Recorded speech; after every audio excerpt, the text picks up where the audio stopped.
তো রেডি তো? প্রথমে আমি আমার বাড়ি দেখাই।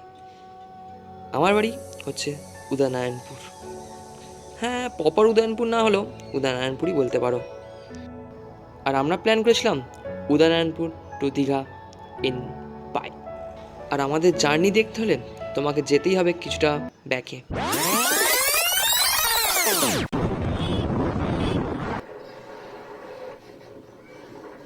অ্যান্ড অবভিয়াসলি আমাদের প্ল্যান মাফিক আমরা যে গিয়েছিলাম মোটামুটি আমাদের ক্রস করতে হয়েছিল 160 কিলোমিটার।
আমি আজকে শেষের দিন, তো আমরা এখানে ঘুরতে এসেছি, ওরা একটু বাজারে গেছে, তাই আমরা এখানে আছি। তার সুন্দর হাত দিচ্ছে, মানে আর বাড়ি যেতে ইচ্ছে করছে না, বাড়িতে গিয়ে আবার সেই বোরিং পড়াগুলো করতে হবে।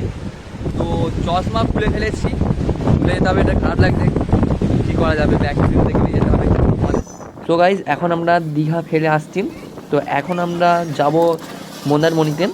মন্দারমণিতে কিছুক্ষণ স্টে করে তারপর আমরা আবার বাড়ি যাব। ওকে, তো মন্দারমণি যাওয়ার পথে আমরা একটা ভুল করে অন্য জায়গায় চলে এসেছি। আর হ্যাঁ, মুখের দিকে না তাকিয়ে যে মামলার জড়িয়েছে ওটা না তাকিয়ে আমার কথা শোনো। এখানে একটা খুব সুন্দর একটা দৃশ্য দেখো তোমরা, ওই যে দূরে দেখতে পাচ্ছ কত পাখি বসিয়ে, ওখানে খুব সুন্দর সত্যিকার জায়গাটা, চারিদিকে ফাঁকা একদম, খুবই সুন্দর। আর ওখানে যে পাখিগুলো এত কিচিরমিচির করছে, তুমি না আসলে বুঝতে পারতে, কোনো ফিল পেতেন। এটা খুবই সুন্দর জায়গাটা, সত্যি খুব সুন্দর, চারিদিকে ফাঁকা, দুদিকে অনেক বড় বড় ঝিলের মতো ছিল। ওকে, এবার একদম ডাইরেক্ট মন্দারমণিতে দেখা হবে তোমার সাথে। ওকে, তো এখন আমরা মন্দারমণিতে আছি। আমি ফার্স্ট টাইম দীঘা অনেকবার এসেছি, মন্দারমণিতেই প্রথম এসেছি। এক মিনিট।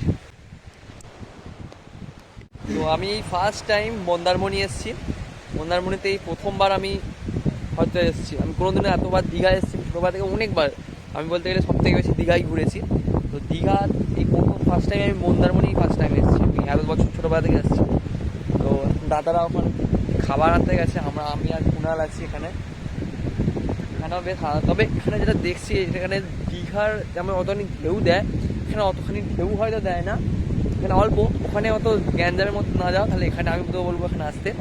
আর হ্যাঁ, এখানে অনেক কিছু যেটা পাবে সব থেকে বেশি, অনেক বোট দেখতে পাচ্ছি এখানে, এখানকার যাচ্ছে অনেক বোট, এখানে প্রচুর বোট আছে। হয়তো আমাদের জার্নিটা এখানেই শেষ, আর ভিডিওটাও, কিন্তু যাওয়ার আগে জাস্ট আমি একটা কিছু কথা বলে যেতে চাই তোমাদেরকে।